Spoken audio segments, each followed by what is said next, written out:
Welcome back, everybody, to the Meeple Marathon and our continued coverage of Etherfields. Today, I'm going to just go through a basic how-to video, but before we get to that, I did want to just show off how I have decided to store the game and a few tricks that I have implemented in storing the game, which actually are helping with gameplay. So let's go ahead and take a look at what we have inside the box here. As always, this is a kind of a DIY storage solution, very cheap, very easy to obtain via Amazon, Michaels, places like that. Okay, so right off the bat, it's pretty straightforward. We've got our instruction manual, we've got our wisdom cards, and our dream world map tile, and our secret book just sitting on top. That's pretty standard. Most people will probably do that. This was from the secret box little letter that I don't know what to do with, and these are my Dreamgate tiles. Okay, so most of that's pretty standard. First thing, the first trick that I want to point out to people is, if you have not already, if you already have, then it's too late. But if you're still waiting on the game and you're figuring out how you want to store this, don't punch out these little secret picture tokens yet. This makes it much easier to store, and you can see I've basically just punched out the ones. I'll flip it back over so there's no possible spoilers.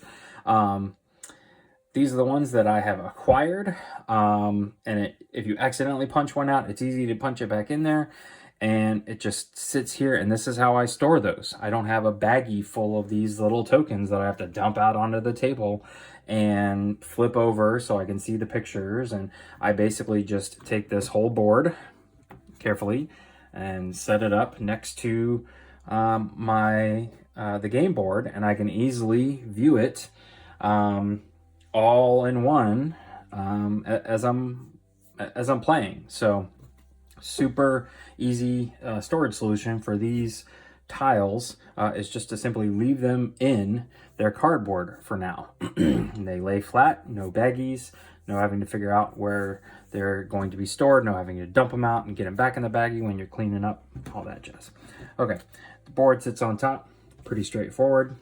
Now, this included cover for the game works great, helps protect the cards, and it even has a little well for the player boards and the masks. But two things that were slight design flaw error on the part of Awakened Realms is that if you have the 5th player expansion, you can see that the top one of mine can still kind of slide around, and this well only holds 10 masks, which was the original amount that they were going to include in the game, and they added 3 as kind of like a bonus. Well, I have those extra 3 somewhere else. So just keep that in mind. If you have the 5th player expansion, they may slide around here a little bit, but it's probably okay. But essentially, that's what those holes are for, is for the player boards and the masks. It works a lot better if you go ahead and pull these out just so the weight is not on this. Then you pinch this in the middle, pulls right out. Okay.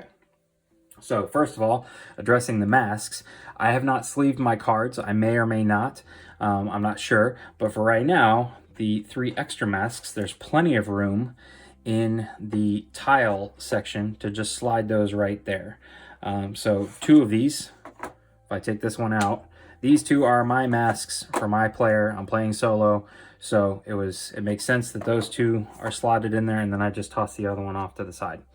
So if you don't want your masks to slide around, take 3 of them and slot them in here with your Slumber tiles. Now, if you're going to sleeve all your cards, you might not have room for them.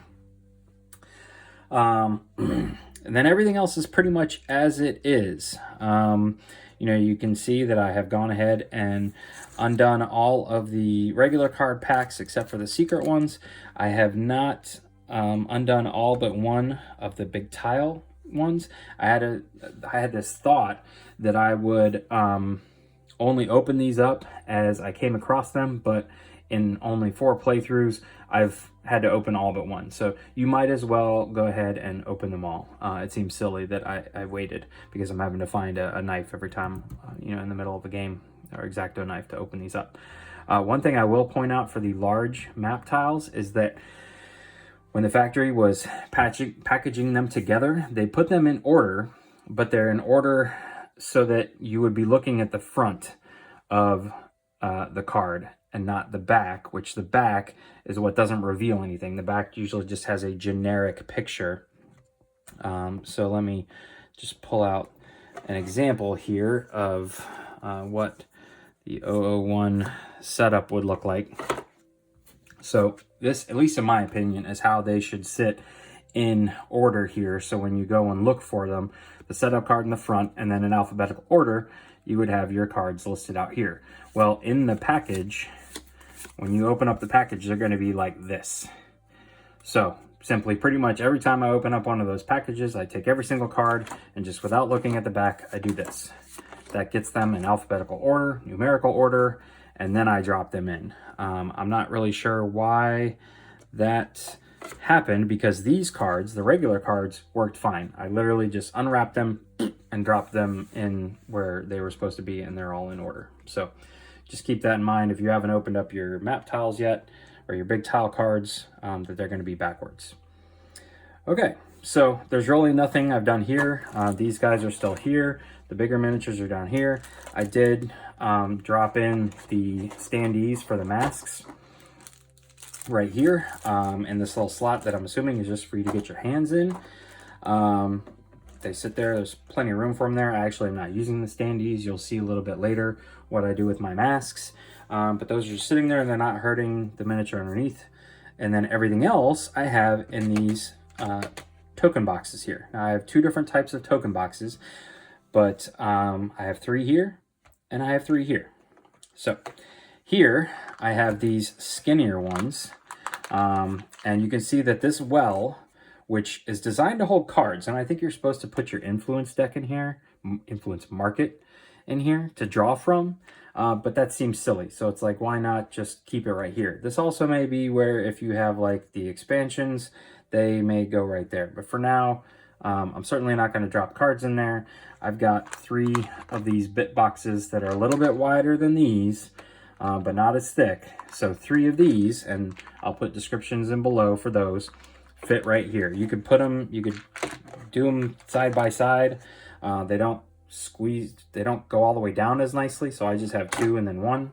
Either way, they all sit below the threshold of the plastic, and so nothing gets bumped up. In one, I have all of the, I do not have the Creatures of Etherfields pack, so I do use, these are the tokens for the individual hero, dreamers, and all the entities. So those are all in one. And then in this one is all the small tokens. These are a lot of what you're going to put out on the map, you know, like the do not enter tokens, or these darkness tokens, the story tokens, things like that. All the small ones are in here. And then essentially the larger ones are in here. These are the morphling tiles and the state tokens. You can see usually I will pull out the 5 key tiles, set those off to the side, and then everything else is easily found in there. So that's all the cardboard essentially is right there. Then in these 3, I have all of the non-cardboard. And so what I've done here, because I could only fit 3 of these in there. At first I had clear in one, red in one, and white in one. And that made perfect sense. But then I had to put these in a baggie. And I was like, I really don't want these in a baggie. So what can I do? Well, for me, especially playing solo, if you only play 2-hand or 2-person, I basically divided up all the tokens and split them in half. You could even do this with 4-person. Each side of the table gets one of these. This is all of the tokens. I didn't have to like put any aside. And so I basically just divided them up evenly. And for me, one of these always stays in the box. I pull out one of these, and that way I don't have 3 of these, one for each color, sitting out somewhere on my table, because this game is a table hog. I just have 1. And you can easily distinguish what you're pulling out. They're very easy to pull out. And there you go. So 2 of those like that, and then this is everything else. This is the blue shining gems, the dice, those other intent markers. I do have that one large piece of blank tile token that I'm not really sure what it's used for, but it was in the instruction manual as a piece of the game, so I didn't want to throw it away, but it just sat under there more easily than taking up space in these. So these 3 turned on their side like that easily fit in there, and they are flush with the top of here. The last thing I have here is 2 baggies. One of them is completely empty, and that's only because if I have someone else join, they have a place to put their number tokens. So you saw that 3 of my picture tokens have actually been found. I have just baggied them up and keep them in here. That way I don't think they're off of that board, but they're not running around loose. So that's the only thing I have in baggies, and I don't need to pull those out from game to game. So again, that just 2 of them slide in there. One sits like that, and that allows this to go back on completely flat. Everything else sits on top like it normally would. And again, when I'm ready to play, I just come in here, I pull out 2 of these, set them off to the side, and I pull out these 3, set them off to the side, ready to play. So there you have it, ladies and gentlemen. That is my storage solution. There will be links to these. Both of these sets of boxes came from Amazon. Pretty standard bit boxes, but getting the size correct does matter if you want them to fit in these wells correctly. So let's move on to how to play the game. Okay, I'm going to try and do this in the most chronological order that makes sense. So this is one of the world map or dream world map tiles. And you are going to move around with this team marker. This is different than the first player marker, and this is to start here on the awakening space. Now, unless you go through the process of an awakening, which is similar to almost like it would be what you would do if you were to save the game, but it's also a way to kind of reset a little bit. If all of your heroes have a lot of damage on them or distress, and you kind of just need to reset. There are some positives and negatives to awakening.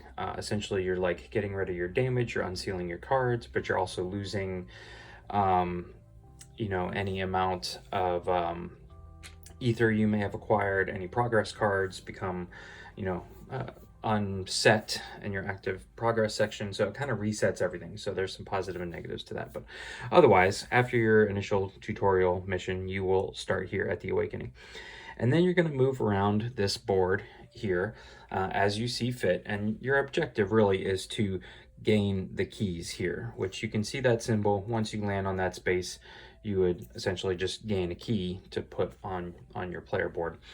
And you always want to conduct these actions from left to right. So the first thing you would get here is a key. Then the blue question mark would be to reveal the top card of the Fate deck. Many of these cards will tell you to add a tile, a Slumber map tile to the Slumber map area.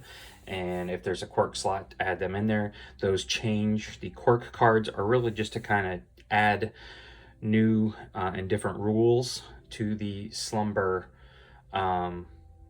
map, which pretty much stays the same. Your slumbers are always going to kind of happen on this same map, and so the quirk cards are meant to change up the rules a little bit. Some of them may do other things. Some of them may simply tell you to just reshuffle the Fate deck. Either way, that's what the blue question mark is for. The red exclamation point is to flip over the top Slumber card. Now you can see these are large tiles, not just cards, and some of those contain immediate events that you might have to do. Also, many of them are encounters on the Slumber map. So for example, the standard one, again, this is this entity is shown in the rule book. It comes out very early, so this is not really a spoiler, but I'm giving you guys a heads up. This is an example of one of the early entities that you will face. So if you were to reach one of these exclamation points and this were to be the top card you would draw, essentially you would have an encounter with the Wraith. You would see that you would have 4 turns to do such encounter. You're going to spawn the Wraith right off the bat. And it tells you all this stuff, and we'll go over this more in detail later. But you may encounter this where no map tiles have been added to the Slumber map and it's a very small map, or many tiles may have been added and you have a much more extensive map. So this dream world here is what will trigger the slumbers, and essentially the only opportunity for them to be triggered is these exclamation points. Now there are some of these other buildings on here that you see don't have locations that don't have any other symbol on them. Those will be explained to you later. A lot of the rules for this game are not included in the rule book for the purposes of you unlock them throughout the game, and they get added to a special sleeve of cards called wisdom cards, and essentially they're just rules that you unlock throughout the game. But really what you're going to be doing is passing around here until you've acquired enough keys to get to one of these green spaces here. And if you're at a green space and you have a dream gate tile, you can enter a dream and not just a slumber. Now, the dreams are the main things that are advancing a storyline here. Again, this is one of the ones you would unlock very early on, so this is not very spoilerish. I can even I'll cover most of the details here. How about that? But you can see here that for this Dreamgate tile, you have to be in Suburbia and you have to have 2 keys to enter.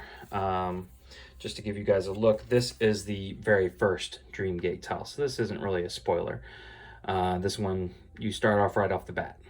So it's giving you setup instructions, turn, introductory text in the secrets book, and you will unlock some of those, and those are like potential missions you can go on. So then if you have a Dreamgate tile in your fancy envelope, which looks like this, you will, once you reach these green spaces, if you have one that you can enter in Suburbia or wherever you are, whichever tile you're on, and you have the required number of keys and you meet any other criteria, then you can enter a dream.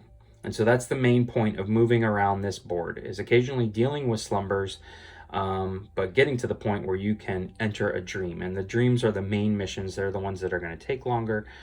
So let's look at a slumber here for a second, and I'll tell you the difference between a slumber and a dream. Okay, so right now what you are seeing is the 2 starting slumber cards. These will always be placed out anytime you come out of a dream. You can see that they have the words starting on the bottom of them, and they always go right here at B2 and B3. This gives you a place to spawn. You can spawn at either one of these points, and then you are going to build off of this through fate cards. And like I said, you may build it out really big before you go into a slumber, or it may even stay this small. If the very next slumber card you flip over is an encounter, an entity, then you're going to be dealing with the entity in this smaller area. And quirk cards simply just change the rules slightly on this map. Well, dreams happen a very similar way. You have that Dreamgate tile that we just looked at, and that's going to give you a set of tiles from the secret section of the box, the ones you're not supposed to look at. And so you pull out essentially the large tiles for your dream and the cards that meet up with your dream.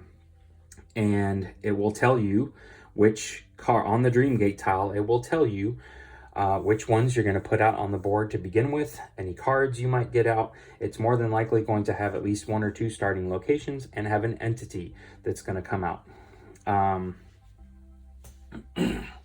So if we just kind of back up a little bit here, you can see that this is where your Dreamgate tile is going to go. So this is going to have your setup instructions and then your goal on the other side. This is where your slumber tiles are. You just place your entity on top of this card here while you're in the dream. And then you have your turn order deck. Your turn order deck always should be sitting face down in what would appear to be the discard pile. And anytime you come out of a dream or a slumber, it's best to just go ahead and shuffle it up and stick it over here. because then when it tells you you have X number of turns, say you have 4 turns, you would take the top 4 cards and just flip them over face up like that. Then, as each turn happens, these will give you the instructions for activating the entity, and then at the end, you just flip it over. If you ever don't have a card to flip over, you're out of turns, and you will finish that dream no matter what.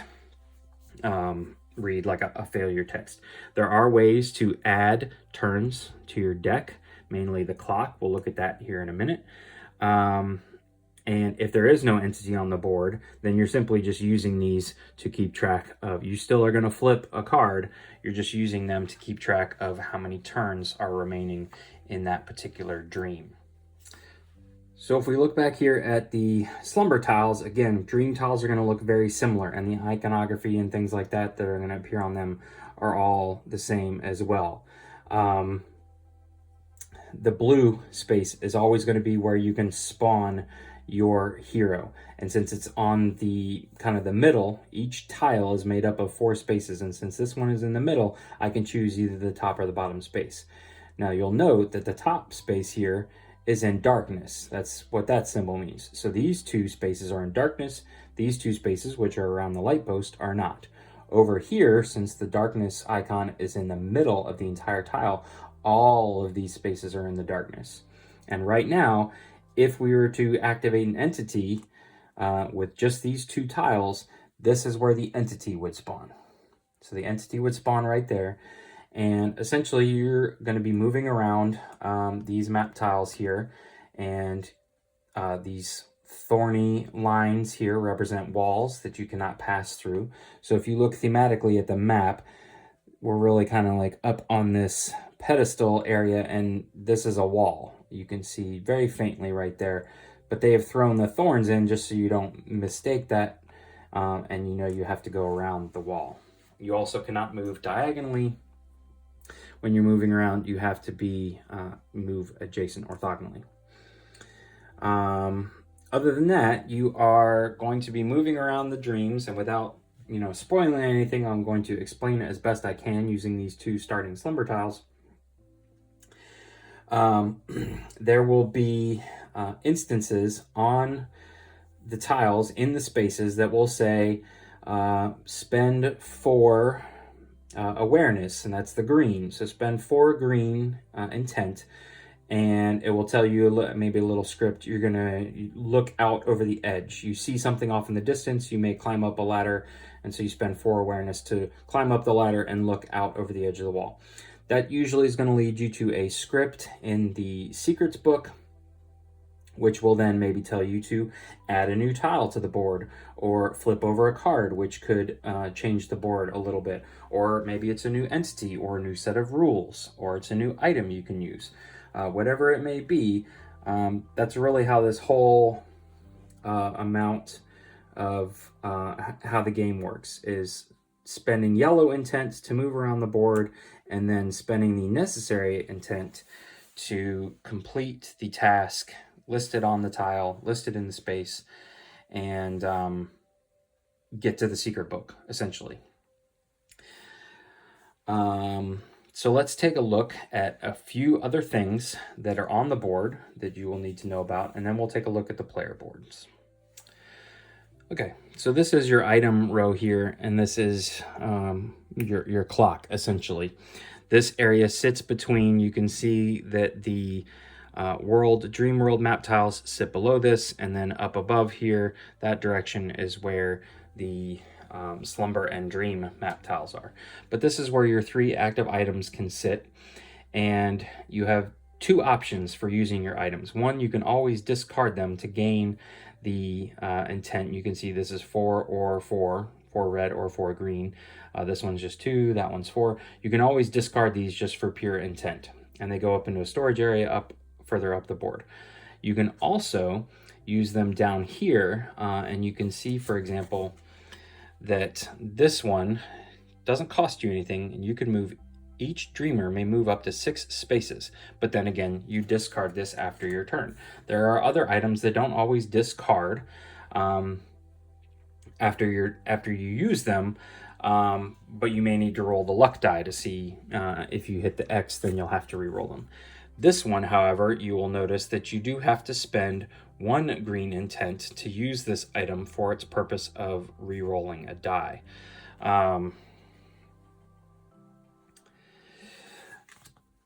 So those are the items that are sit there. You can always have 3 at a time, and once you use them, they go away and the slot is empty until you come across an effect that allows you to restore an item. The last thing over here is your clock. For a solo game, it starts at 5. The instructions will tell you where to set it based on your player count, but essentially you can always use your clock to spend 1 hour to either A, take 1 additional movement, which is not the best way to spend it, but sometimes you might need it. But most people spend an hour to gain a turn card, which you can see is just above the clock here. You would simply take the bottom card of the face down deck, the discard pile, and add it to the bottom of your face up deck, giving you 1 additional turn. You do not reset this clock, however, after every dream or every slumber. There are only certain times where you are instructed to reset the clock. Okay, so this is your player board area. Essentially, you have your draw stack here. You'll have your hand of cards, and if at any point you lock a progress card, you're going to put it down underneath your board here. If you gain damage or ether, you're going to place it on the sides of your player board here. You can also place things like sparkling gems. Your player board is meant to hold those items, kind of like that. So your hand of cards, which are your influence cards, this is the main way you go about taking actions in the game. Now, the easiest way to use these cards is to simply discard them to get the amount of intent and the color of intent listed above. So say you needed to complete a 5 attack action, you could discard these 3 here. Attack is red, so you use the Wrath, which is red, and you would essentially say, all right, here's 2, 4, 5. I'm going to discard these. And now you have successfully passed that action. You can read the script or damage the entity, whatever it may be. There may be times, however, say you need 3 awareness and you only have 2 in your hand. You can still discard these 2 and you say, okay, I'm going to make an attempt at this, and you can roll the luck die. Now, there is a complete fail on the die. This is a failure and you're going to take a damage. There are 2 other failures. So half the luck die is you fail, essentially. This just means you fail, you don't take any damage. And then there are 3 other faces, a 1 pip, a 2 pip, and a 3 pip side of the die. These are going to add successes to your already established count. So you could essentially, by only playing down 2 awareness, get to 5 if you rolled this on the luck die. Now you have a 1 in 6 chance of rolling that. So again, you would have to be feeling pretty lucky, but you have a 50-50 chance, if you're only 1 short, of getting something with a pip on it. And you can see that there are other instances. For example, here, I could spend this card for free to use the action at the bottom. Any 1 dreamer may re-roll their roll. Usually they're talking about the luck roll, because there's only 2 dice in the game. This other one is for entity movement, and you can re-roll that one. We're going to talk about more about that in a second. The other thing, like we just mentioned, that you can do with your cards is to discard them to take the action at the bottom. And there are, different types of actions. Say, for example, these are both free to take. This one says if you are in a entity spawn space, you can gain a shining gem. If I discard this to do that, I don't get the 1 up here. I'm only doing the bottom. The ones with the lightning symbol you can use when it's not even your turn. Consider it like an interrupt action. So you could play this on someone else's turn. Or, for example, one with shadows here, you can see when you suffer damage from an entity. So you would be playing this on the entity's turn, not your turn. So that's like an interrupt action. There are also some that cost intent. So to do the bottom portion of this Bloviator card, which is a contact action, you're boosting your contact using the luck die. And this is from the Gambler starting deck. So you have to pay one other green intent. So I would say have to discard this card to then use the bottom portion of this action, then roll the luck die, etc., etc. Or, for example, this one, which you can play at any time and is free to play, I have to seal this card, which means I essentially lose it until I find the opportunity to unseal it. It doesn't get discarded. It actually gets put off to the side. And what I tend to do is I take my mask. I don't put it in the little stand. I keep my mask sitting on top of my sealed cards like this. If I use my mask, which for my mask allows me to re-roll any roll because I'm the gambler and I want to have those re-rolls available. If I have the reroll available, the mask is up. If I've used the reroll on a turn, I flip it over. But basically, my mask hides my sealed cards. That way I don't accidentally pick them up and reshuffle them into my deck. One other thing to point out here is that these symbols, which look like the dot with the little fan or tail, or I don't know whatever you want to call it. So, for example, this one, if you rolled the 1 on the luck die here, or let's just say you rolled the 2, you're going to gain 4 green awareness for your test. Plus, you're going to also gain any amount of green cards you have locked in your progress section. This would be considered a green card. This is a red card. So, if you came across one that was that had these red symbols, but right now I don't have anything locked, so this would just be 2. I'm gaining 2. I don't have any green cards locked in my progress section, so I'm only getting 2. Now if I had 2 green cards locked, this would be 2 plus 2 equals 4. So that's what that symbol means. Now, speaking of progress cards, here's an example of one where I can spend 4. So not including the 2 that's already on here, but 4 somewhere else. So there's 3 right there. If I spend 4, I can place this card. So lock it in this progress area down here. It would then slide under my player mat like so. And I always have this bottom option available for me. So you think of it, this is like a weapon that you're having at the ready at all times. So to use this weapon, to use this progress card, I need to spend 2 yellow. So I would say have to discard this card here. Then I can increase the action range of my assault action only by 2, or to 2. Increase the attack action range to 2, which normally it's 1. So I could attack from 2 spaces away. And then I need to roll the luck die. If I roll the X or the dash, I have to discard this card. It's no longer locked in my progress section. But if I happen to roll one of the pips, I'm gaining a certain amount of additional wrath to put towards that assault.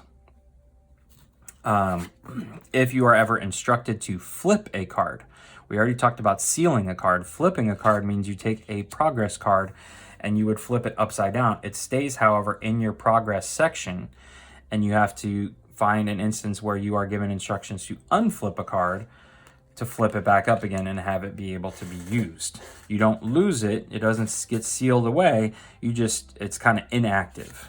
Think of it that way. So essentially what you're doing is you're playing cards. You may take as many actions as you can afford to take on your turn. Again, you're using the yellow to move. You're discarding your cards. And then at the end of your turn, the entity is going to get a turn. We'll cover that here in a second, but there's a few more things I want to talk about right here. At the beginning of your turn, you always get to draw cards. If you have the maximum number of cards you can draw is 4, but the maximum hand limit size is 6. So if I have spent all my cards like I did just now, and I have no cards left on my hand, I can draw 4. That's going to be my hand. If I have 1 card, if I saved 1 card, I can again draw 4, and I have 5. The best case scenario is that I have saved 2 cards, I draw 4, and I have my maximum hand size of 6. Well, say I didn't really have the opportunity to play much of what I wanted to, and I have 4 cards left in my hand. So say I played these 2, and I have these 4 cards left in my hand. Let's make it an even better example here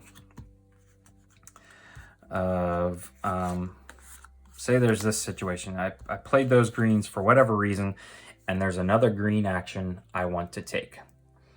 And I have 4 cards in my hand. I can draw 2 more. That would get me to my maximum hand size of 6, and that's fine.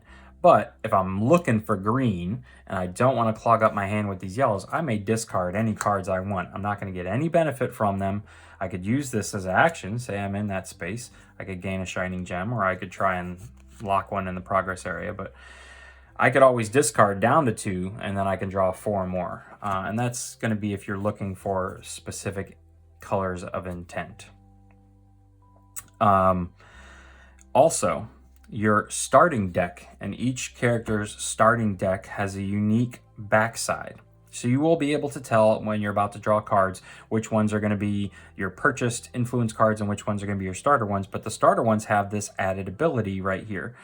For the gambler, it's spend 1 yellow intent to be able to discard the top card. So you're spending 1 out of your hand. You're losing this one, so it would just flip right there to re-roll any one of your rolls. Now, you may do this as long as you have yellow to spend. You may continue to re-roll the die, but it's only available if you have one of the starter cards sitting face up from your draw pile. If you have a purchased influence card, it'll look like that. You don't get that benefit. Okay, so that's essentially how you go about taking your hero turns. Let's take a look at an entity tile. Okay, so here's an example of an entity tile. This one is featured in the rulebook, so it's not really a spoiler in my opinion. You're either going to reveal an entity tile as part of a draw a slumber card action. That would then take you into a slumber and you would complete this encounter. Or during the setup of a dream or within the dream, it may tell you to reveal whatever tile, and that tile is an entity tile. So instead of it being a map tile, it would go, like we said, on top of this slumber deck here. For the purposes of this video, I'm just putting it right here on top of where the dream gate tile normally is. So there's a few things to point out in particular for this encounter with the Wraith. You can spend 7 awareness to place a light token on your tile. That would mean it would go in the middle, and all 4 spaces on that tile would be in lightness now. You're canceling out the darkness. And this Wraith, you can see, needs only when the Wraith is not in a darkness space. So it needs to be in the light. You need to draw it into the light before it's even available to attack. Then you can assault it with 6 Wrath or with 6 yellow intent in range 1. So you can actually be adjacent to it. You don't have to be in the same space. And when you do that, you chase it out. This little person symbol with the X on top of it means this is per dreamer in the game. So if you're playing a 2-player game, this would actually be 12 and 12.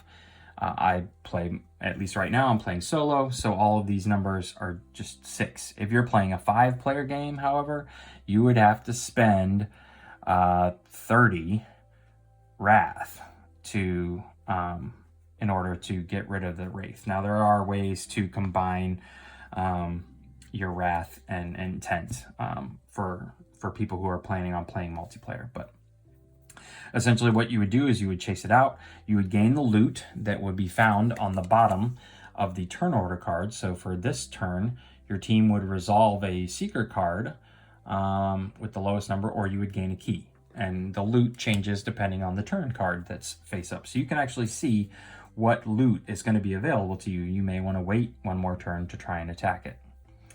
Then what's down here is how the monster goes about kind of attacking you or influencing the world. These are its 3 actions that it can take. Now, these actions are designated by the turn card. And you always go through the turn cards from top to bottom. So this first one would be you're going to roll the movement die. That's going to get the entity to move. So if the entity rolls the single arrow, it moves 1 space towards you. if it rolls the arrow with the hash marks at the back that matches this symbol, it's going to move whatever that number is. So the Wraith, for example, is moving 2. If you happen to roll the one side, I believe it's just one side. Yes, the one side with the plus symbol, it's going to move 2, and then you're going to roll this die again. And so you could keep rolling it, keep rolling it. If at any point the Wraith ever, or the entity ever enters your space or where it wants to be, then it's going to stop. It's not going to move anymore. Then you would go down the line here, and you can see for this turn order card, it then does its basic effect, which would be suffering a dreamer at range 0, so in its current space, or any dreamer in darkness. Then it's going to go to the morphing effect, which is this top one. It's going to give itself a boost, which may be +1 speed, +1, +2 seal. You have to seal 2 cards. Various things. There are tokens, cardboard tokens that you're going to put on the tile here that are going to make it more difficult to defeat. But it's also going to discard all the light tokens. So any light tokens you ran around spreading, it's going to discard them all. And then other turn order cards may have the special effect at the bottom. So essentially you go down this card from top to bottom once you've done all these actions for the Wraith, and the order does matter because sometimes the movement die is at the bottom. And if you've run away from it, it's going to attempt to do all these things. And if it's not at range 0 or range 1, it doesn't do anything to you, then it will move. So again, top to bottom. And then you discard this turn order card, and that leaves you with 1 less turn. At the end of that, then you always go back to your dreamer phase where you guys get to draw up new cards, so on and so forth. Again, if you ever run out of turns or you just want to skip this slumber, say I don't want to deal with it, I'm just going to skip it, you'd have to resolve this secret section 770. Ignore this for now. You will learn what this means through a wisdom card that you will unearth in a dream. Okay, so the last thing I want to cover is just an overview of the flow of the game between Slumber's Dreams and the Dream World map. I know the board is turned sideways right now, but this is how I've been playing with it. Sitting, just down here. Here's my player board, and I just kind of deal with the map being turned on its side because the verticalness of the board is a little annoying. But essentially, what you are going to be doing is starting here on the world map. You're going to move around the world map, drawing fate cards, which are right up here. Possibly drawing flaw cards, which usually are added to your player board, give you things difficult to deal with. But you're drawing fate cards. Fate cards are going to add to this map. And at some point in time, you're going to draw a slumber card with an entity like so. This is going to create an encounter on the slumber map tile deck. You have to deal with it unless you skip it. And once you're finished, you come back out here to the world map. You always leave the slumber map exactly as it is. You leave your person where they are. It's like this is frozen in time. You then come back here. You move around the dream world map until eventually, and you may do this bouncing back and forth between Slumber's dream world map, Slumber's dream world map. The whole time, this over here is not being torn down every time. You're going to be adding to it. You may have multiple encounters in it until eventually you've earned enough keys and you're in the right spot to go to one of these green locations and do a dream. At that point, you're going to clear off the slumber map tiles, put them up here, just above the turn order deck there. And any, slumber tiles, anytime you finish with a slumber, you would take it and put it on the bottom. And you just keep cycling through this deck. You don't discard it or put it anywhere else. You only shuffle this deck if instructed to do so. Same with the other decks, the fate deck, the flaw deck. But when you do a dream, you start with the dream gate tile. It's going to give you setup instructions. So you've cleared this out. You go through the entire dream, following all the rules. And then at the end, you're going to break down the dream. You're going to put these 2 tiles back out. You're going to put your hero back onto one of these 2 starting spaces, and it's just going to sit there and wait while you move around the dream world. Again, waiting until you have another couple slumber encounters and then eventually a dream. Here's your turn order deck. Here's your items. Your clock is up above there, but that's the flow of the game. Your slumber is always up unless it's a dream, and it's always just kind of paused in stasis. as you're moving around the dream world map until you have unlocked a dream, in which case all of what's here gets wiped away. You deal with the dream, and then you bring it right back to this state. So this kind of look of the board, you'll start adding more dream world map tiles here, is kind of how your game always looks, or should look, when you kind of get up and walk away from it, unless you walk away from it in the middle of a dream. In that case, it's going to look entirely different. But that, as best as I can go through it all, is how you play Etherfields. If you enjoyed this video, please consider giving it a thumbs up. If you have any questions, please leave them in the comment section below. I'll do my best to answer them. And if you'd like to be part of more content from the Meeple Marathon, please consider subscribing to the channel. Once again, thanks for watching. Have a great day.